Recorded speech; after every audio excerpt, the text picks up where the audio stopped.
Oh.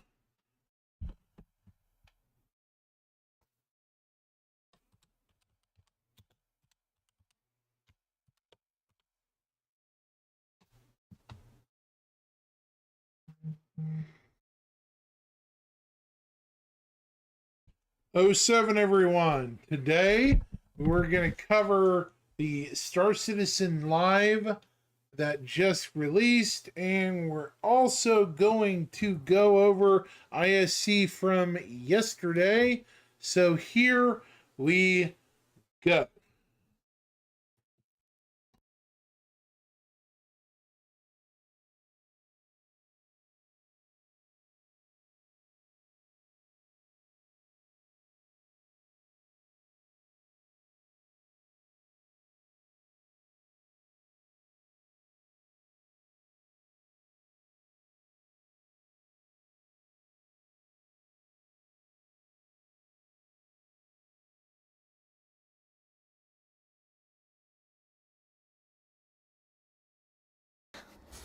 And we hang out with our Star Citizen developers. No, shh. And we ask them your questions that you submitted on Spectrum. I'm just seeing how long I can drive Pete crazy. How you doing, Pete? All good. All right. Sorry. Sorry. That was enough. Let's get to the show. Joining us on the show this week, we have we have 4 members of the eponymously named Team Kian on the show. 3 members of the Team Kian, then whatever the hell Chris is. Joining us on the show to discuss a follow-up to our ISC episode on EVA, personal interaction, and default item action. So we're done messing around. Let's get to the show and introduce Kian, Chris, and Nez and Kennedy. How you doing, guys? Pretty good. Yeah, good. How are you? Thank Sorry for the intro. It just I was excited. for the intro. So- it just Kian, let's start with you. You are the. Is your team still named Team Kian? I thought that was a working title. Does it have a new title now? Not yet, no. Not yet. So it's As still devastated as I just am. Team about Kian. Okay, it. tell people who you are and what you do. I'm Keen, lead gameplay programmer on Team Keen. Okay.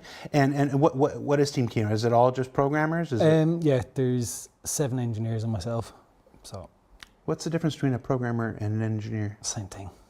Just different words. Just fancy. Could call them coders as well if I wanted. Okay. Kennedy, introduce yourself. Tell everybody who you are and what you do. Yeah, I'm senior gameplay programmer. I'm Gennady. Yeah. Hello. I'm working on EVA stuff. Like currently, it's just flying, and later we move to attach and surface traversal and stuff. Yeah. I really thought you were going to say Senior Kennedy. I was excited, like the Senior Kennedy. Yeah. Inez, who are you? What do you do? Hello. Well, my name is Ines, like I said. Team Kim, although I don't know if I approve of the name of the team. I don't even approve the name of the team. And yeah, I'm a gameplay programmer, and I've been at CIG for 5 years now. 5 years already. I know, Yes. just time flies. We skipped that. How long have you guys been, Kian and Kennedy? How long have you been here? How long? Go for Kennedy. It's for 2.5 years. 2.5 years? I'm 5 years. 5 years? Yeah. And Chris is part of the furniture now. Yeah, Chris has been here about as long as I have. Chris, tell everybody who you are and what you do. Hi, I'm Chris. I'm a designer. I'm assistant designer, and I have out guys like these support the team with design. So, what's the relationship between designer and programmers? Like, can you do anything without them? No. And do you guys really need him? Yeah, we do. I'd like to say no, but we do. So today's show, as off kilter and weird as it is, it's been that kind of day. we're following up, like I said at the beginning of the show, on our ISC episode. I was about to say IAE episode, really in the wrong part of the year. On our ISC episode just 3 weeks ago about EVA and default item actions and the personal interaction system, we solicited questions from you, the Star Citizen viewer, on Spectrum, the bespoke communications platform available at robertsspaceindustries.com. If you've never seen it, go check that out. It's where we collect questions. We let our group of questionees, is that what, when you're questionees? Not questioners. Questionees choose the questions, which you have done, and I'm just going to sit here and go through the ones you've picked out. So let's just jump into it, because people are probably tired of my antics at this point. I know I am. I see a lot, look at this list, I see a lot of questions for EVA, so we'll try to bounce around a little bit. But let's start with an EVA one right out the gate. This one came through quite a bit. I think this one was particularly, who was credited this? The something Wookie? Was this the Wicked Wookie? It's a question from Wicked Wookie. Thanks for submitting. Will we keep up our momentum if we jump out of a moving ship in space? Answer. Okay. So, yeah, it's a complicated question. We don't have like real world simulation for this, so it's not to keep all momentum. Part of its momentum will be kept, like I believe it's 36 meters per second maximum we have. And if you use thruster pack will enable like speed limit for this, which will be, at least for now, it's 6 meters per second. That's what we have. Right. So why is it that we don't have? Why is it that it's not just as people might expect it? Why haven't we built an entire universe of fully physicalized entities? Like what? Well, because yeah, physics is cool, but we want to make a game which you can play. If people say can accelerate indefinitely, what could it be like? People like, it's insane. Yeah, we can do it, but it's. So it's one of those things. It's got to be accounted for amongst all the other physics-related necessities of the game, ships and items and stuff like that. Obviously, I think anybody who's followed our programming for a while knows just how strenuous physics is on CPUs and the processors and stuff like that. So we'll always bring it to the. We're often quoted as saying we'll bring it to the point of realism, then bring it to the point of fun. But the close cousin of that is bring it to the point of realism, and then bring it to the point of what's performative for the universe. And yeah, so having just a 1-1 fully Newtonian thing is a little much for a giant fully formed universe with as many players as we're hoping to get in there. But we have a lot of things that can approximate it, like you talked about. Yeah. So, yeah. For like regular activities, it will be enough. Okay. Ticorico, I hope I'm saying that right, has a question. Will we be able to turn off the F indicator in some way? This is about personal interaction, I'm guessing. Many like the fact that no UI items show up on screen until you enter interaction mode. Machinima would look really bad with a whole bunch of Fs on objects. Just show those objects some respect. So we are going to support in 323 the option to disable the button prompt, so the F part of it, but the name of the interaction will still display. And it's not over every item, it's only one item at a time, and it's only an item that you're looking at. So if you've got peripherals, different peripheral vision, they're not going to see names popping up all over the place.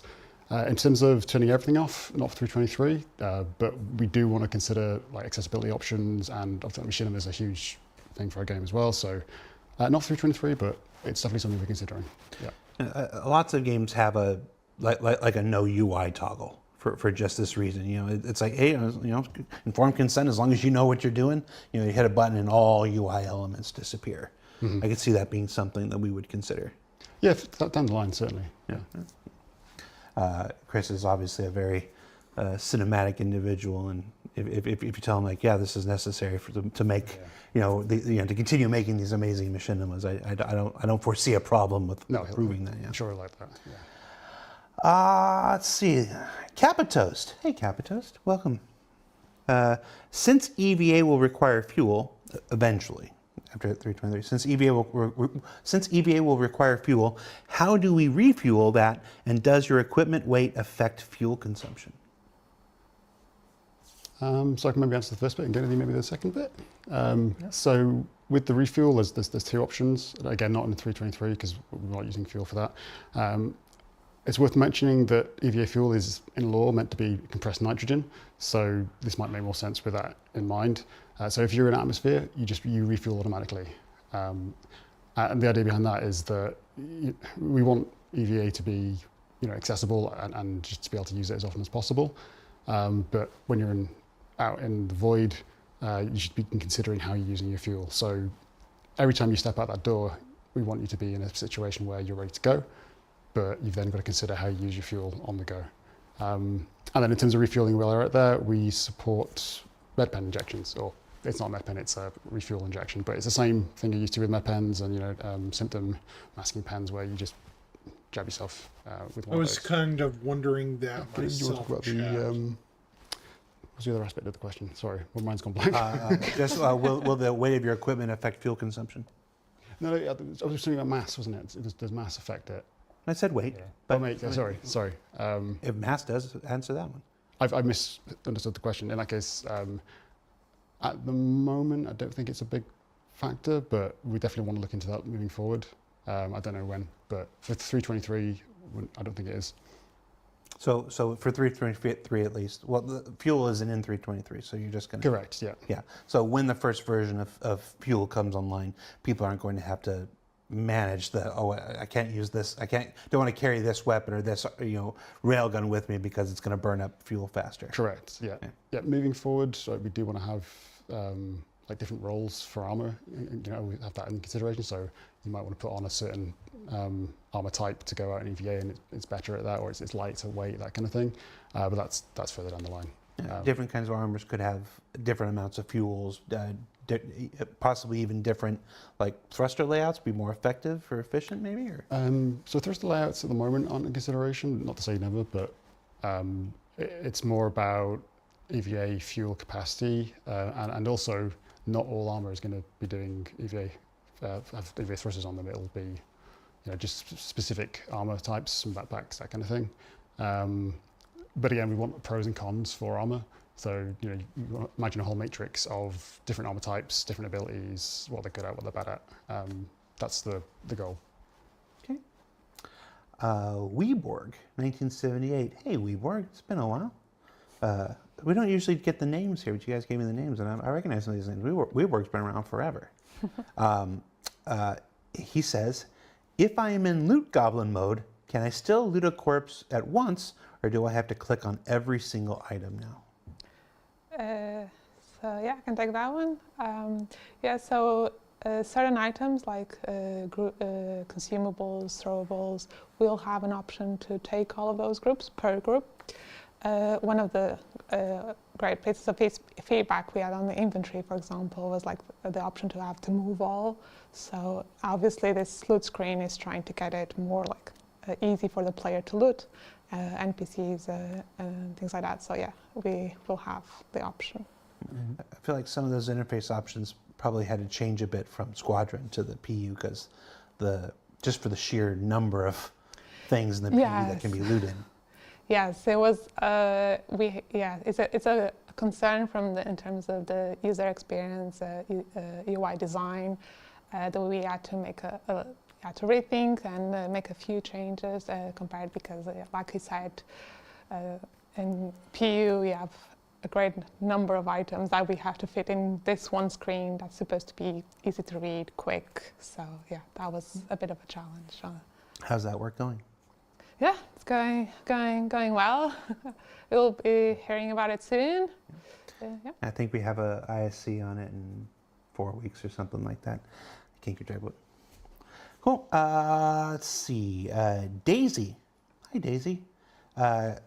Can you hold a box while in EVA? Yes. Yeah. Tell us more.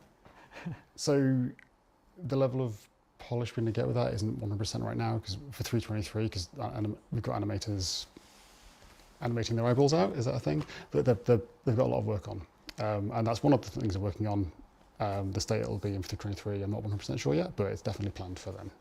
Yeah. Okay. It's probably worth mentioning that whilst you're an EVA, you can have two-handed objects, but whilst you're attached to surfaces, again, not for 323, that's a different feature, you need your hands, so two-handed objects. I'm going to like attach it to my belt by a carabiner and just walk with it behind me. The Batman Who Laughs. All right.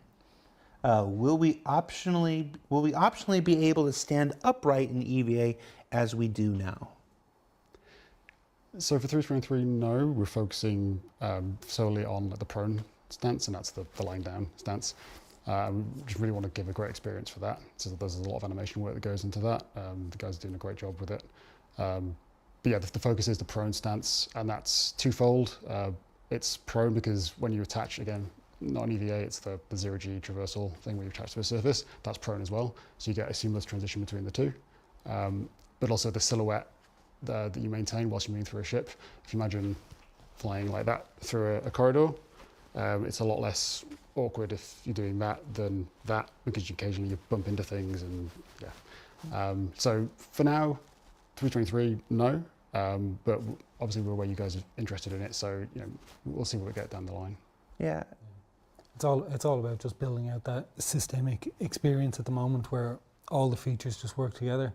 Yeah. And then this stand-up stance doesn't quite work with that at the moment, so it would need some more thinking for future. Yeah, I would imagine there are some old sci-fi folks who remember, Star Trek: The Motion Picture, and when they did their EVA, it was always in that standing stance. 2001 would use it in the standing stance, and whatever. There's a certain vintage sci-fi-ness to that. So, obviously, it's not. We can all admit it's not the most opportune or the most visually pleasing way to get about, but a toggle to, I want to be some, I just want to do my classic, thing might be nice. And it's the Expanse, the Expanse. It's really cool in that. So I can totally. Do they do the stand up in the Expanse too? Yeah, you can hear the little clicks as they walk around the ship because they've got little. I wasn't even thinking about traversal. I was just thinking about they would just fly, just as you see, Spock flying out to V'ger. He's just flying upright, just flying upright the whole time. So with the epic music blaring. Yeah. And then of course, we had talked about eventually looking into like jetpacks or MMUs, the maneuvering units and stuff. Those would probably be upright. Yeah, if you get to those, I imagine. Yeah, because although I kind of want a rocket. If I'm going to have a jetpack, I kind of want a Rocketeer. Like this with the chewing gum attachment. Yeah, we had that question, right? It's somebody asked. Oh, when JJ was here, somebody asked. So I'm going to put that to you. Somebody asked if we could do the Christopher Reeve Superman and put one arm up. Can we get that as a toggle? Not yet. Not for 323. But I'm going to talk to Bender. I'm sure if I ask Bender, I'm sure Bender would be interested. Actually, Ben Simmons just sent me a message saying that they've got the show on the big 9th floor screen right now. So Bender, if you're watching, one Superman pose. Okay. Let's see. Ooze. I'm remembering why we stopped reading out the names. Ooze. Right. Previously, you talked about magnetic boots, but for now, we're only seeing the hand climbing animation system. Are magnetic boots in the status of important priority in development, or can we just go further without them? Yeah, so again, for 323, no magnetic boots. It's not something we're actively looking at the moment, because as Kim was saying, that ecosystem of EVA attachment doesn't really fit into that. But that's it's not to say never say never. It's certainly something we're aware people are interested in, so we'll definitely consider it. And to be clear, even the hand climbing we showed, that's not 323 either. That's correct. It's looking farther. It's looking farther ahead. Yeah. There was some confusion about that after the episode aired and whatnot. So just want to make sure. Right. It's we were looking at what came 323, and then we were excited to show what was coming down the line. I've kind of already started, haven't I? I can't just stop saying names now. Scrub 420. Let's just move on now. Will you allow EVA speeds above 10 to 15 milliseconds? In the ISC, we saw someone flying past Jericho going super fast and decoupled. Currently, we can even have this speed if you use grapple hook mode along with thruster pack. So if you use grapple hook and drag yourself, it will be exactly 10 meters per second. So yeah, you got it. But not quite the 15. Not 15, but yeah, middle ground. And that's to say, like, these are the speeds we think are fun, the speeds that we enjoy while we're playing it right now, but you guys haven't had them, right? So you'll obviously be able to give us feedback and say if you're enjoying them and if you need to go a little bit faster maybe, but like, it's what we think works well. But yeah, we're in development still, so. So what was the, so just to be clear, you're saying the 10 milliseconds now and stuff like this. We were talking about the 36 milliseconds before. That was jumping out of a vehicle. Yeah, that's the overall cap. Around Yeah. 36, I think, is the overall cap for an actor's movement in the game at the moment. Yeah. So just I see some folks in the questions. Toaster Pyro was looking for some some clarity. 36 is the cap, jumping out of a fast-moving vehicle until you eventually slow down. So this, and then you just you on your own with a grappling hook, you can potentially get up to 10. Yeah. Okay. And just to clarify, when we're saying grappling hook, we're talking about The tractor beam. Tractor beam, yeah. Yeah. There's no physicalized hooks.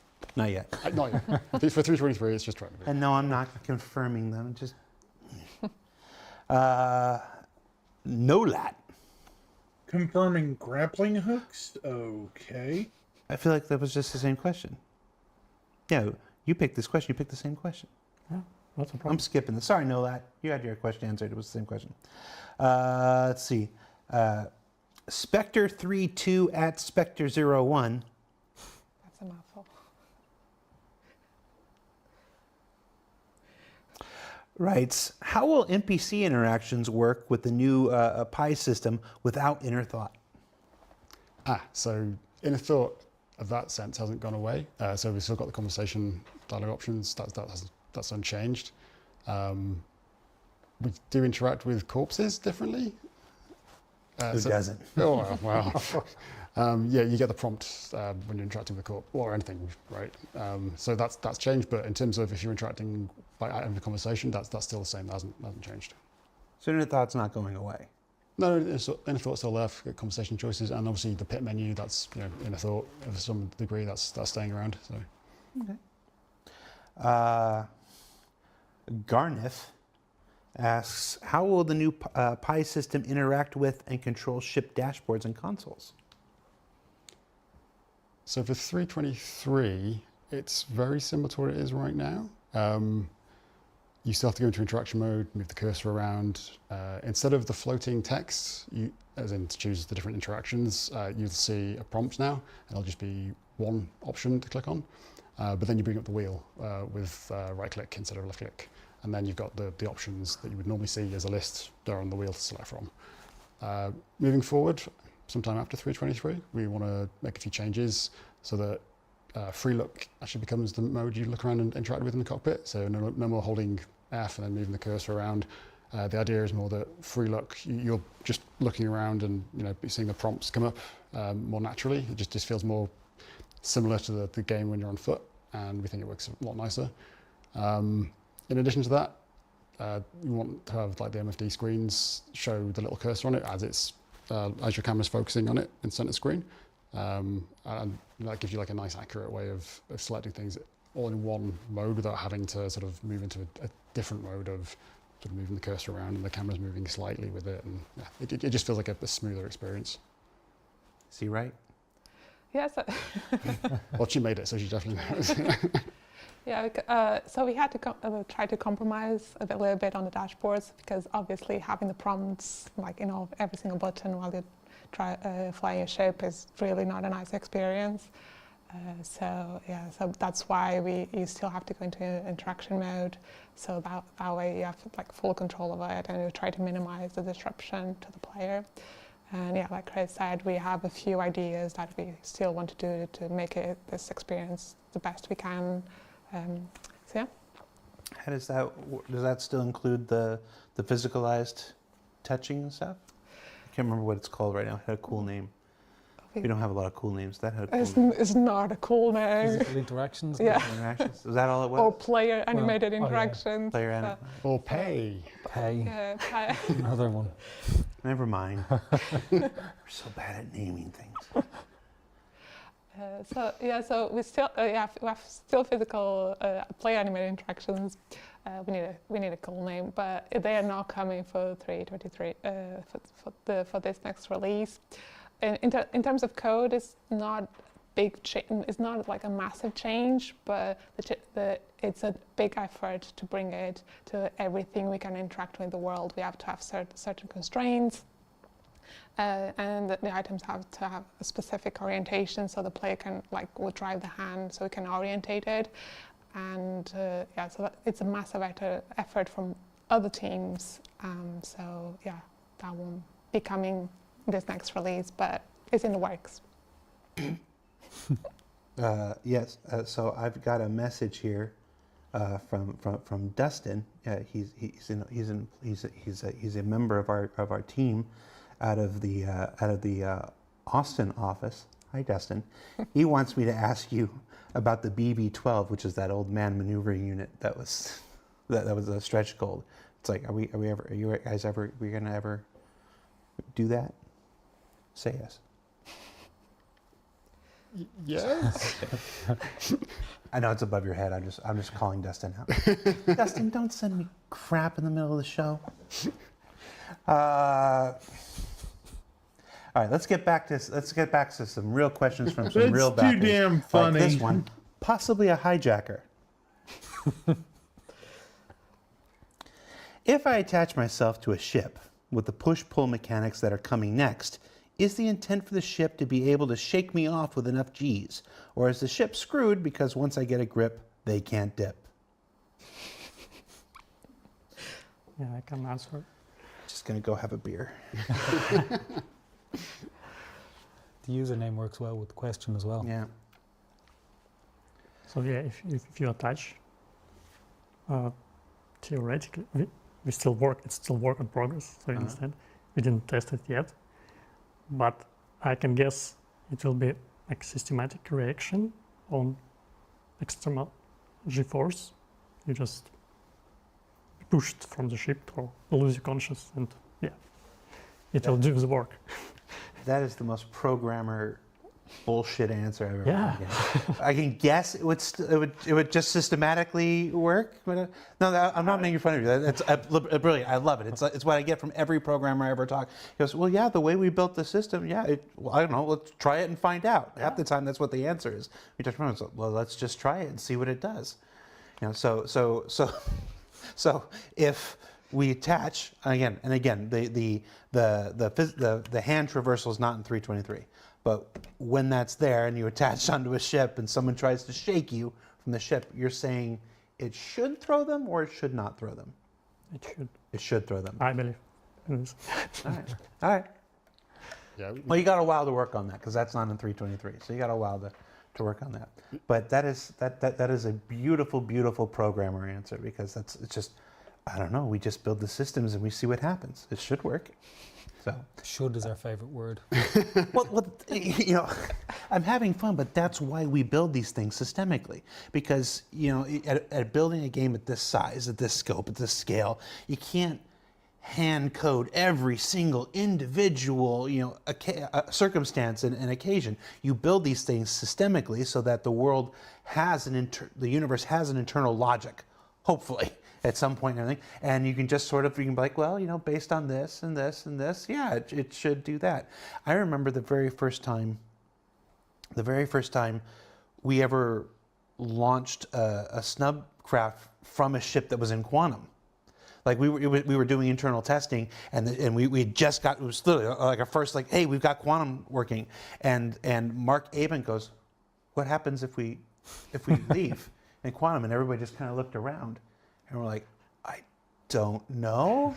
And so we got in, and we flew out, and the ship stayed in quantum with it, and we were all just like, how cool is that? But that was the people who made it. You know, like, oh my God, how cool is that? And that's the beauty. That's one of the reasons I love talking to programmers and stuff, because when you build systems, you can still be surprised. We call that emergent gaming, as far when the backers do it. With us, it's just happy little accidents. All right. Wolf Brother 84. Remind me not to do names. How disruptive are the transitional animations from EVA to standing in gravity? From the clips, it looked almost like the character stops when it enters the gravity field, then loses control of the character, while the transition animation is to pivot to your feet down to the surface place. I want to preface this by saying what you saw in ISC was absolutely work in progress. You're looking at a feature that's not scheduled to be live for a couple months yet, so it is still work in progress. But how is it supposed to work? That transition from EVA down to very quick and very seamless. Yeah, that's the intent, and that's how it feels as well. Yeah, for sure. Yeah, I mean, it's never going to be 100% without mild vomit inducement if you're doing 180 turn, and it's intense and acrobatics, right? So what you see on screen is going to, in first person especially, is going to not always be non-vomit inducing, but it's meant to be smooth and quick. Yeah, there shouldn't be any sensation of, I'm waiting for the animation to finish, or that sense of loss of control. It's so snappy that it's not really there. I even tried it in a game, and it's perfectly fine, to my opinion. You can land spraying the bullets. Right, you look right down that camera. Yeah, and say EVA is perfectly fine. So you can land spraying your bullets, and it's keep steady position and fire rate. So yeah, it seems fine. Okay. Another EVA here. Repheim says, can we use a knife in EVA? And what about other takedowns with fists and weapons and stuff like that? So for 323, again, things are in progress, so we'll see how we go. But the intent is to have the ability to just do like a simple slash with a knife. Going beyond that, 323, that's not going to be anything more involved, maybe more moving down the line, but unsure. With regards to takedowns, no for 323. And it's obviously something we're thinking about because it's one of the core things of FPS combat. It's a lot more complicated to do in EVA. Like if you imagine, one person's upside down. Exactly. Yeah, like if there's someone in front of me and I'm crouching behind them, it's quite easy to say like, yep, I'm going to knife them in the back. If, as you say, there's all sorts of different angles you can approach, and as a result, so many different animations you need, and so many things that maybe feel fine and easy to understand and intuitive in a gravity environment, that it's a lot more difficult to get an idea of what's going on in EVA. So for now, definitely not for 323, potentially later on. And unarmed, as in fisticuffs, not for 323 either. The intent is to do something similar, so you just to the knife, so you get like a simple jab. Beyond that, I'm not sure, but we all always want to improve things, so we'll obviously take your feedback into consideration and see where we go moving down the line. Basically, I think what we all want is to be able to reenact that knife fight from Eastern Promises, just in 0G. I'm forming a cultural point. If you know, so, you know. Okay. Gustav Grabowski. There's a name. Good name. Will the new Pi have a customizable HUD color that players can adjust in their settings? This goes to a bunch of accessibility stuff that, quite frankly, we still have yet to address. But yeah, and for 323, we won't have that option. But as you say, we really want to address moving forward. I think as well, you mentioned about styles and stuff. There's also talk of helmet styles affecting the colour of your visor, and depending on what manufacturer you're wearing, things like that.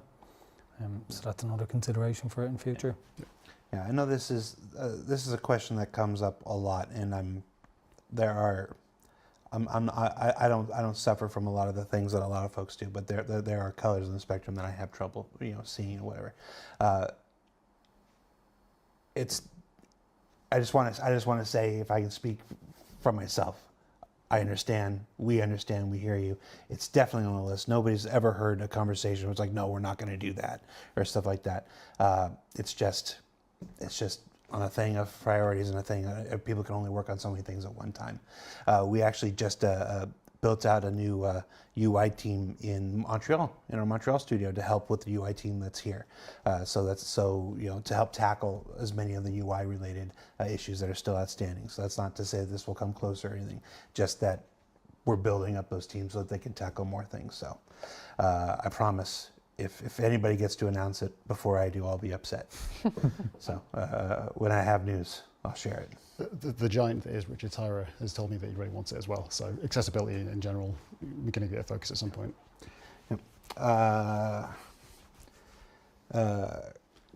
Corporal Bell says, while in EVA, if we keep applying thrust from our pack, obviously not indefinitely, will we be able to increase our velocity over time, or will there be an enforced limit like ships?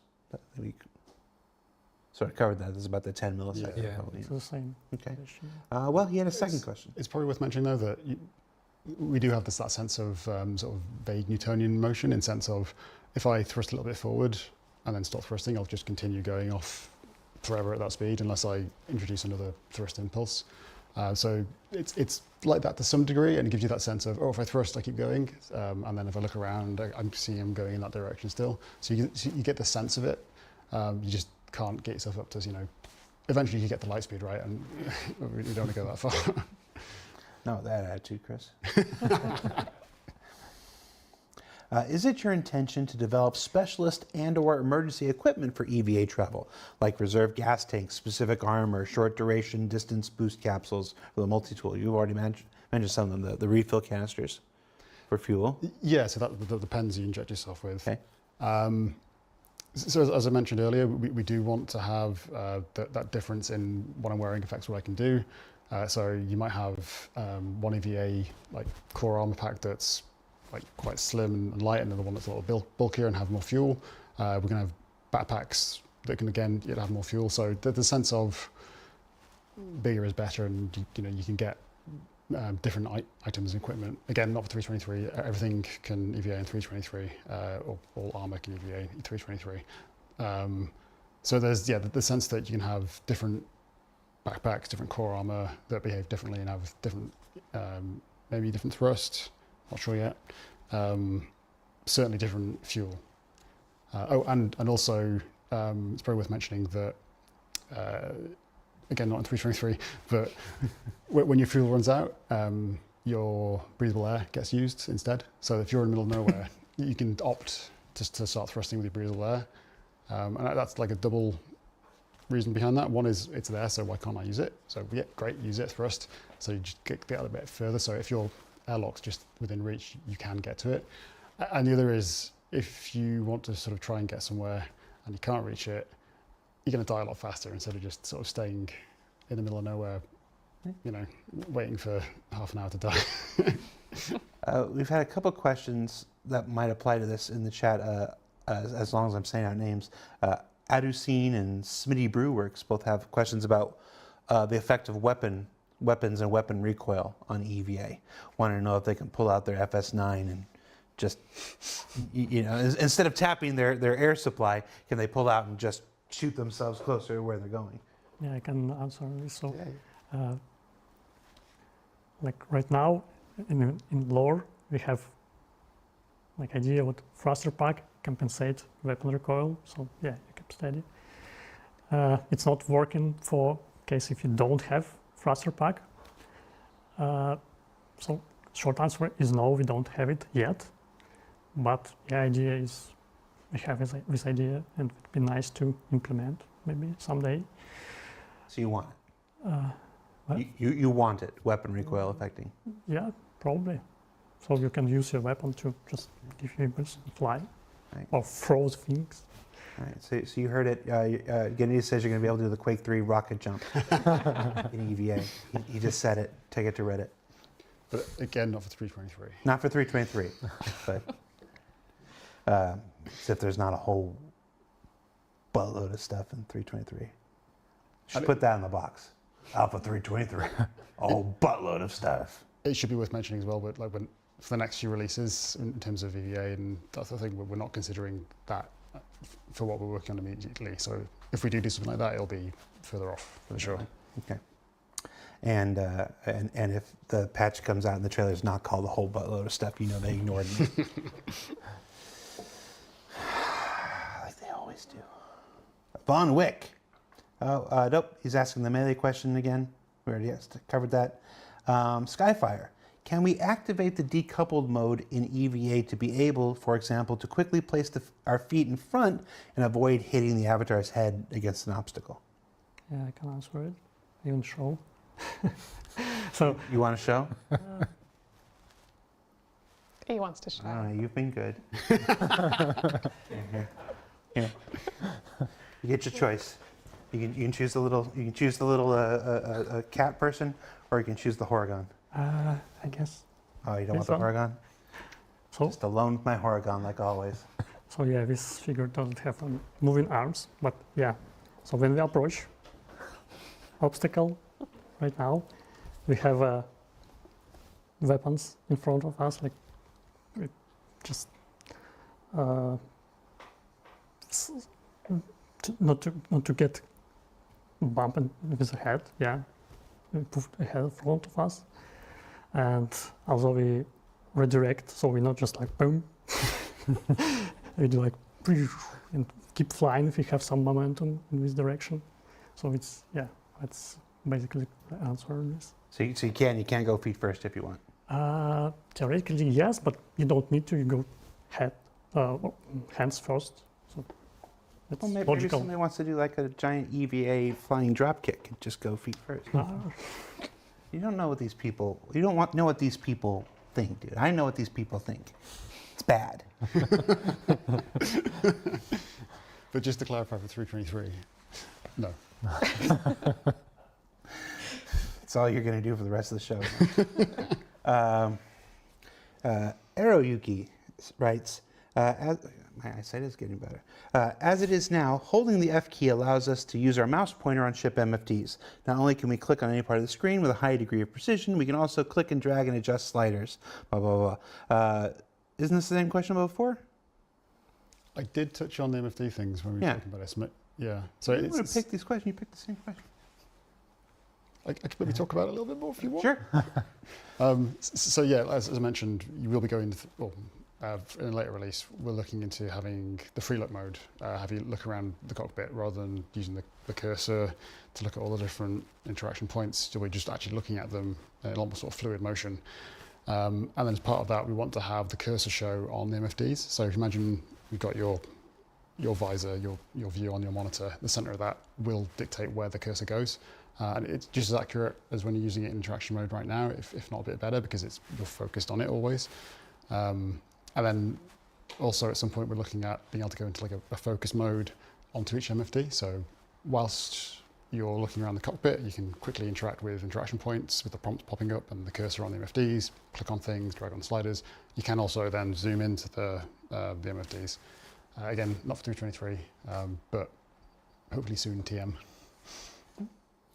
Karga 98531 says in the chat here, says, how much is speed a factor in EVA transition to gravity? If you're going to face, are you more likely to faceplant? So there is like a reaction time you get when you're coming into, again, this isn't 323 because we're not attaching, but when you come into attach to a surface, part of what informs you that's going to happen is, at the moment at least, your hands rise up. But we haven't done it based on distance, we've done it based on time to hit. So if you're coming in really fast, the amount of time you get to press the input in response to that to attach is roughly the same as if you're coming in really slow. So yes, it does have an impact, but we're trying to mitigate it by having more time to react. So if you press the button at the right time, you'll attach. And then the manner in which you attach, what we want at least, is that different animation plays. So you might actually lose control for a little bit longer than you would, because the animation you're playing is really selling the fact that you've just impacted the surface. Versus if you're going slower, you'll get control back a lot faster, and the animation will be a lot shorter. because you know there are going to be people. There are people that jump into something really fast and get up to 36 milliseconds and then throw themselves out of the ship at the waiting hangar of an A1 to see just how hard they can hit the deck of the A1 and what. I'm not even grabbing just to see it, just to test that transition after we were talking about it. So at 36 Silo, and they're milliseconds, idiots. flying through space, They die. it's the deck of an A1. Instant death. Instant death. I'd imagine so. Quite possibly. We're gonna. Break your naked. Yeah. You die. I've seen people jump out of ships and fall down through orbit and land on the ground and bounce. That's going to kill them? Lucky, yeah. But no. But again, that's the systemic stuff, right? Like fall damage is based on, I think, velocity rather than you're falling. So if you're hitting something really quick in space, that's the same as falling really quick somewhere else. So there is a good chance you'll kill yourself. Karga says that is exactly all capitals what I am thinking. I'm on year 10, people. I know all you reprobates. Because they're me. Let's see. What else do we got? Pro Hydro says, can you still zoom while in EVA and EVA? I like when he's holding F in the current and scrolling in the current system. Yes. Okay. Good answer.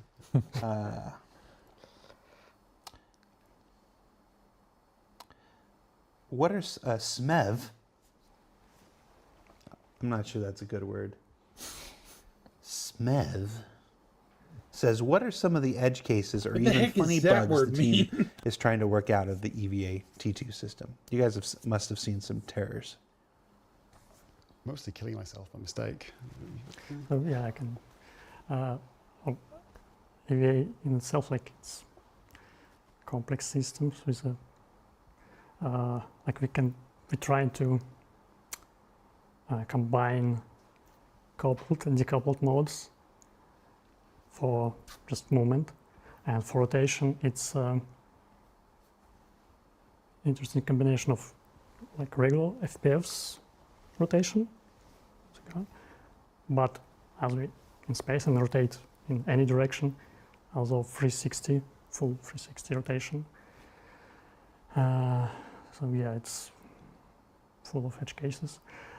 About saying what fun bugs we have, not too much except you fence plating most of the time, at least in old EVA. I can recall one when we work on attached to the surface.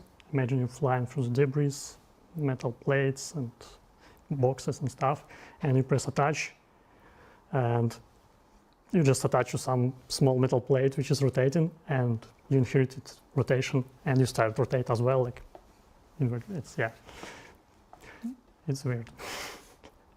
Anyone else? I think the most frustrating one was every now and then you'd sort of attach but flip onto the other side of the surface. So you'd just be killing yourself every time, basically. Yeah, that was more frustrating than funny, I guess. Yeah, it's been a fairly awkward one in general because the development of it has gone on for a while and there's been different approaches tried and things like that, and it's finally we're at a good place with it. But it's been awkward to get to this point. I have this memory. Of. I think it might have been in one of the builds when we were doing a hold the line, quite frankly. But when the EVA guy was rotating, the hands weren't. So he was turning into Mr. Fantastic, where the arms were just getting longer and longer and rotating around him as he was going. And like that's what I picture. I wish I had that footage because I'd show it to my enemies. But that's Crown 8 asks in the chat, have you discovered anything during the development of EVA that has solved problems elsewhere or created new ones or new ideas? Well, I'll do new ideas or new problems. Has it helped out AI or any of the other missions or anything like that? Has there been any other benefits that other people have told you? I think prone is the biggest one, right? Yeah, because it's all shared. Like I'm speaking from a layman's point of view, but like animations, I know like Jens Heinrich, animator on the feature, he found that working for one really helps out the other, and like problems of how to blend various different animations based on a 360 rotation. It's very similar problems, so it's definitely helped out in that respect. Yeah, both have the prone pose and keep your camera in place while you're rotating and things like Yeah. that. So it's a very similar approach between the two features. And Yeah, it's it's probably very saved a bit of time. I mean, I have to imagine level design is probably happy because they can make passageways that are much smaller and don't have to accommodate the standing tall EVA person going through. Absolutely, yeah. Yeah, I mean, I think our smallest metric that we adhere to is crouch. So we didn't really have any prone environments, but crouch environments would just be impossible in EVA effectively without, lots of pain and suffering. So yeah, absolutely. And moving forward, when we start to eventually have ships turning the gravity off and that kind of thing, that could have led to all sorts of horrors. But now, this transition should be pretty seamless and feel good. So. Visor with a 7 in the middle somehow in the chat says, please talk about exiting ship in Atmo. Is there any new, does EVA affect you in Atmo? Is there a new or more interesting falling animation when you're going to die? Or Not in It's not 323. basically. yeah, it's extravehicular and it's an activity. Jumping out of your ship to your death is an extravehicular activity. Maybe not one you want to embrace, but Yeah, I mean, it's good to have some like gliding or something, but we don't have it, at least for now. I would just like a more noticeable "I'm going to die" animation. Just like flailing, trying to stop yourself, and then eventually, you just kind of resign yourself and just like lean into it. And there's a whole world we can do with people jumping out of planes. We back in, gosh, it was Gamescom 2016, whatever. During those Gamescom 2016 live streams, we invented the Drake interplanetary suborbital jump and release, where it was the very first planet we were playing. The first thing we did was we went up to the top of Atmo and jumped out, and then tried to have somebody fly down below in a cutlass with the door open and try to catch us before we hit the ground. We blew up a lot of cutlasses there. But let's see, what else? What other questions? We only have a few more minutes, guys. Edmund, nope, we're going too fast. Oh man, I'm not going to try it. It ends with Loco. Ed Loco. I'm just going to call you Ed Loco. Will we be able to EVA inside our own ships with probably after when the gravity is being able to turn off? Yeah. Absolutely, yeah. Yeah, that's the intent. And again, going back to post 323, the sort of the ecosystem of how you traverse in 0G. EVA, yes. We've got a system that is actually going out in 323 where we tag up rooms of different sizes. So if you're in quite a small confined space, you don't sort of move forward and then start dinging off the walls. It reduces your max speed. So yeah, absolutely. And the intent is that we'll have this suite of traversal options where you can use your thrusters. If you have EVA thrusters, you can use your tractor beam to move yourself around, attach to surfaces, again, not in 323, move around, launch yourself off them, and then there's also another feature for handholds where you can grab onto stuff, again, not 323, and you can jump between those, or, there's supposed to be a whole suite of options inside as well as out. David, switch to Chris's camera, but turn the bug off in the corner real quick. Yeah. Chris, look right at your camera, like this. And this is so you can get a clean meme image that says "not in 323." There you go. For all you can make yourself a clean meme image. All right, you can go back to normal. Phoenix Rising in the chat asked a question I'm going to answer. Will Saddleball be the end goal for EVA? No. We've actually, I've answered this. I feel like I've answered this at least once a year, every year since 2016. The entire idea of Saddleball, outside of the lore and everything, as far as developing it, was as a test bed, as an arena commander mode, as a test bed to begin the development and testing of EVA mechanics way back in 2015, because we didn't have the PU. Development of the PU came much faster than we expected. We launched the PU in November, December of 2015. I can't remember specifically, but once we had a persistent universe in which to develop and test EVA with everybody, the use of Saddleball became non-existent. So it's a fun thing for our lore and whatnot, but that's been off the plate for going on almost a decade at this point. But it keeps popping up. There's a lot of people who they grab onto that idea and they're like, yeah, I want to play this 0G, a football game, whatever. And it's a cool idea. It's just not the game we're making. We've already got 2 other pretty big games we're making. It's not to say it won't ever happen. I've been here long enough to know that I'm not gonna sit here and say it's never gonna happen. But there are no current plans for it. Let's see. People are asking about wingsuits now after the. What have you done? Yeah. Come on, a wingsuit would be cool. I want one. The next logical thing. And if anybody would work on it, it would kind of be your team, I would imagine. Quite possibly. Likely. Eventually, maybe. Yeah. Just. All right, we're off the reservation here. Parachutes. Parachutes. Never say never. Something. So when I jump out of when we do jump out of our ship in atmosphere or whatever. Yeah, well, you jacked out of like a single seater, right? You don't Yeah, want to die. And then just fall to the ground and die. It's something that we want to address eventually, for sure. Yeah, it's something that's been discussed. No, I know it's been discussed. No idea when, but it's something we want. It's been discussed. It's been discussed so long, even Daisy knows about it. Look at Daisy and tell her there's parachutes. Hey, we're on the 9th floor. Chris, parachutes. Rich, parachutes. All right. That's it, everybody. Thank you for joining us for Star Citizen Live. I've been your host, Jared Huckabee. Again, thank you to Kian and Chris and Inez and Gennady for taking the time to, at the end of your week, to be here. Gennady, you do not get to keep the figure. You have to leave it here. We got a couple things going on. I think the Lunar New Year promotions are still going on. Quorum War is still going on. So you can check those out on the robertspaceindustries.com website. There's some real interesting testing going on the EPTU at the moment. You could find out more about that if you're part of that project and if you're a part of that whole endeavor. And if you're not, ask your friends. It's pretty cool. I've been seeing some of the images and videos online, and it's some pretty exciting stuff there. And then don't forget, we come back next week with another episode of ISC.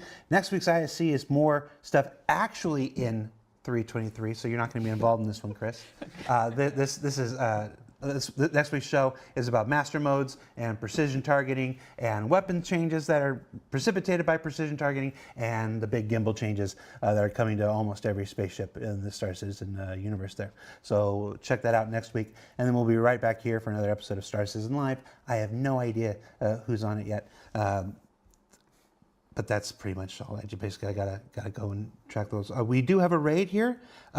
We are raiding Osttech, is what I'm being told by Masters Jake Bradley.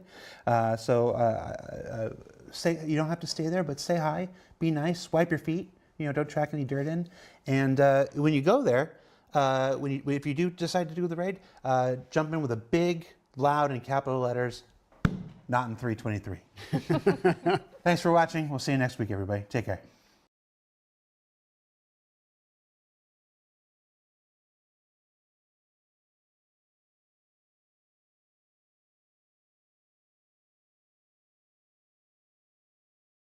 CitizenCon 2952, we introduced the concept of distribution. At CitizenCon 2952, we introduced the concept of distribution centers. These enormous terrestrial microcosms of Star Citizen's entire FPS experience. And since that time, we've intermittently followed along with their progress as they make their way to the persistent universe in the upcoming Alpha 323. And with that milestone approaching in just the next few months, let's dive underground one more time and see where they're at now, and discuss a little more about what you'll be doing once you get inside. What are distribution centers? It's a super basic question, but I've got to unravel about 2 years worth of development time in order to answer it. So a distribution center is a colossal hub that an organization owns that they... Hold on, Chad. I'm having some shenanigans again. I think there's something with the window capture going. Well, dadgum. Okay, what's going on? Well, that explains it. Okay.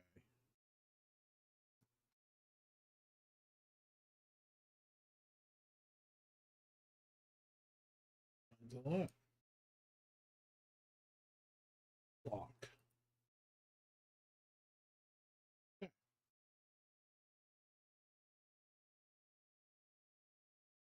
All right, let's try this At again. CitizenCon 2952, we introduced the concept of distribution centers, these enormous terrestrial microcosms of Star Citizen's entire FPS experience.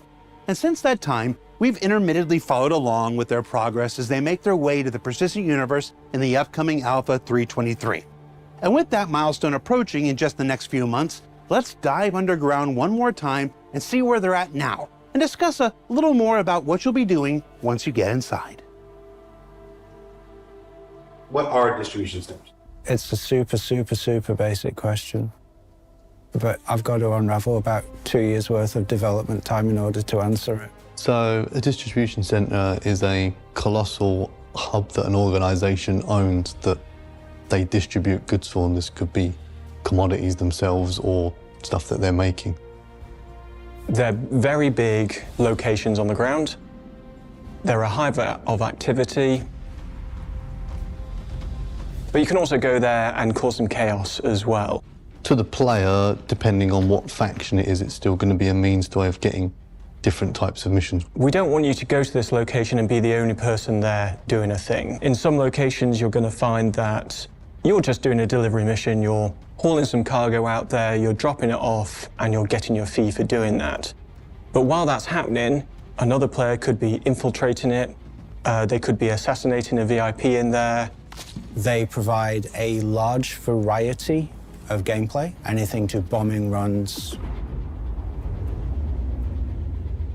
first-person combat, theft, you name it. A whole quagmire of different things going on at any one time. Basically a microcosm for all the FPS-related gameplay in the universe. What's your favorite thing about the distribution centers? They're nearly done.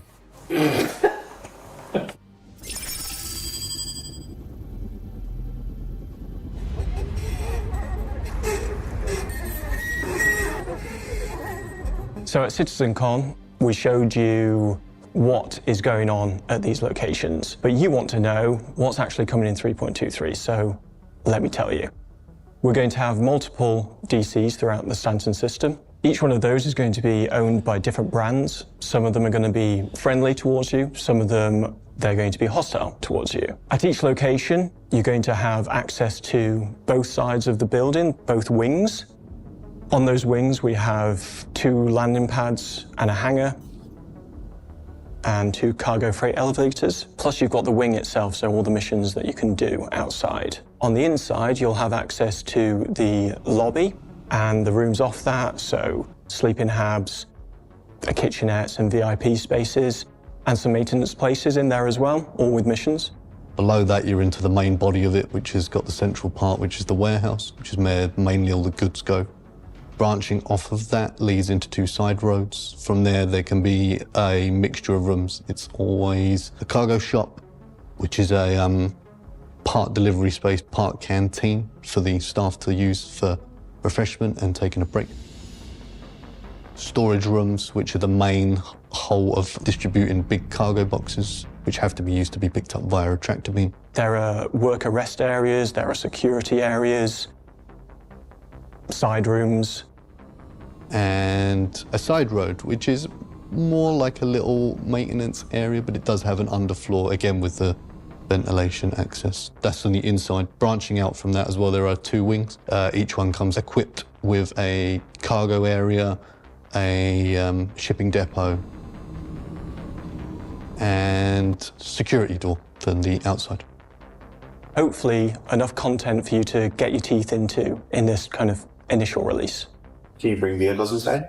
To the outside wings, yes, but you can't drive them into the actual centre, no. No. sound really confident about it. Why can't you take vehicles inside? Because we block them off. How'd you block them? Bollards. Vehicle force field? Bollards. You're telling me there's no way a player is going to be able to track your beam of vehicle over those bollards and get a vehicle inside? I would like to say no. Backers, you know better. The challenge is made. Get the vehicles in there. Oh dear.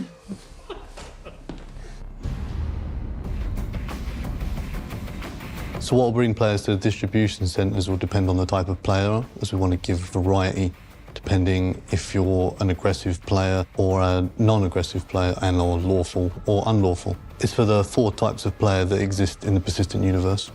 So there's aggressive lawful, unaggressive lawful, aggressive unlawful, and unaggressive unlawful. Which one are you? I quite like being aggressive. If you're going to go in, you might as well go in hard, right? I'm nice in real life, so I can be aggressive and unlawful in the verse. For aggressive lawful players, you might get a mission where you have to go in and defend one of the distribution centres from a hostile attack by outlaw gangs. You could receive a distress call from the owner of the distribution centre being informed that a gang is trying to acquire goods from a certain section of it, say the storage room. The player will arrive, they will make their way to the location which is under attack. They will go in, they will see a battle underway between defending forces and the attackers, and they will join sides with the defending forces to take out the attackers. Those attackers might come in waves, they might have big heavies with them, they might have bigger weaponry, but you will join together, possibly with friends, to take out this big assaulting force. Lawful non-aggressive players might want to do something more like delivery or hauling. It's a distribution centre. So you'll be able to come in, land, load your ship with all the various cargo, depending on what kind of distribution centre it is, and take it where it needs to go, whether that's another distribution centre or somewhere else completely different. The plan from doing an internal delivery will be using a hover trolley to distribute one cargo or multiple cargo boxes from one section in the distribution centre to another. They really are big enough to do an entire mission without ever leaving. You could be doing a delivery from one room, let's say the storage room, up to the lobby. For an aggressive illegal player, you might do an all-out assault on the distribution centre. You can fly in, the location security will kick in, so you'll be trespassing, you'll get shot at by turrets. If you manage to land, you will infiltrate the facility. All guards will be hostile to you, and you can go in, you can, if it's an assassination mission, you can go in, take out a VIP. If it's a theft mission, you can run a heist, go in, rob the place, get out again. Each distribution centre, especially the bigger company ones, would have armed guards at least on site. They'd also have turrets mobilised around the outside, so you would have to, coming in by air is very dangerous because you would be distinctly seen as trespassing, so each security zone around a distribution centre protects it, even from the air, not just the ground. So for non-aggressive, unlawful theft missions would be a prime example of you sneaking into distribution centre to avoid being detected by security to acquire goods unlawfully. You can basically do a stealth version of the hostile mission. So instead of it being an all-out assault and going in guns blazing, maybe you find a back route in, maybe you sneak in past guards, make your way to the location without being detected. If you get the item that you need to steal, you can turn around, make your way out, and hope they don't find you. For players that don't have a mission, the response that you get when you approach a distribution centre is going to depend on which distribution centre it is. Some are going to welcome visitors. They'll be quite happy to see you. Others definitely don't want any visitors at all. So depending on the type of facility, some public ones, and you'll be able to come in and just use it as a social space. Other higher security level ones, you would not have or be granted access without being granted a mission. So besides missions, if a player decides to go like full chaotic evil inside a distribution center, they can go in full guns blazing, but they're going to be met with a lot of resistance. So you're going to need to sing some pretty, like a heavily armored ship to deal with the anti-air guns, and a lot of firepower when you get inside, because there's a load of guards to deal with. So a big driving force behind the distribution centers is to really bring players together in all different kinds of ways. So maybe you've got somebody there who's running a delivery mission, and at the same time, you've got a group of people coming in to raid the place and steal a bunch of stuff. They all get caught up together in a whole big mess, and the hope is that it's a fun, exciting, and probably quite chaotic experience. We want it so that as you're playing it through, yeah, other things are happening around you, things that you sort of want to get involved in yourself. I hope the players perceive it as mainly for the variety, to give the players the choice to like just to lean into, do they want to be aggressive or do they want to be passive? That we know different players like playing different ways, so we're hoping this variety in the distribution center gives the players the access whether they want to play that aggressive or passive fantasy inside the verse. Of course, this is the first drop of the distribution centers, and development will be ongoing. We're shooting for a healthy variety of distribution centers for 3.23, and more to come as we approach 4.0. So at some point after 3.23 and into the future, I don't know when, we are going to be looking at the end game stuff that you want to play, and that's going to be in the form of raids. Raids! Don't put that in. Oh, we're definitely leaving that in. So, what did we learn this week? Well, we learned that distribution centers will be home to missions and gameplay of every sort, that Alpha 3.23 will mark their arrival, that the much anticipated raid gameplay first discussed at CitizenCon will follow at some point thereafter, and that if you're the ISC gameplay capture team working in builds weeks and sometimes even months before Evocati, you may find that the planets of Pyro and Stanton have loaded into the same physical space and turned themselves inside out, when all you're trying to do is make your weekly show. Don't worry, they're having the time of their lives. For Inside Star Citizen, I'm Jared Huckabee. Thanks for letting us share the process of game development with you, and we'll see you all here next week. Like that.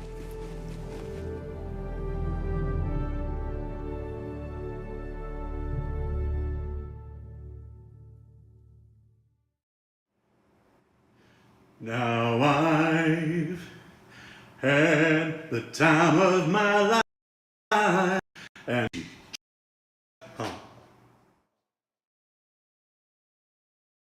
What was that?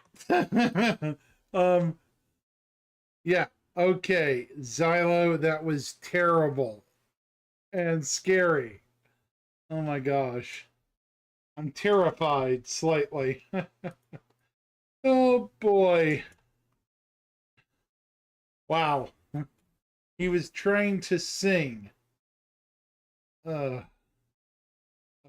he can sing, but kinda. Okay, so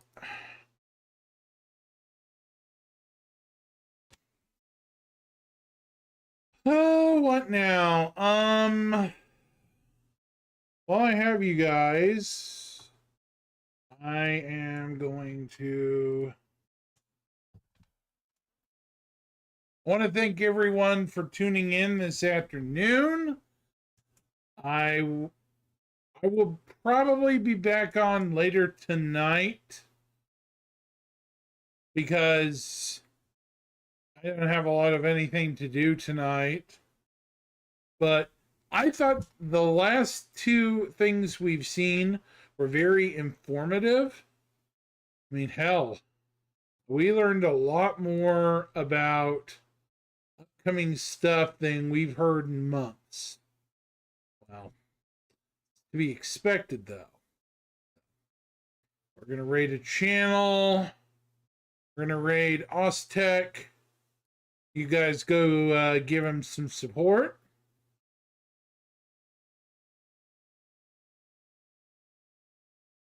And I will check back with you folks later tonight, hopefully. Have a good one. 07, everyone.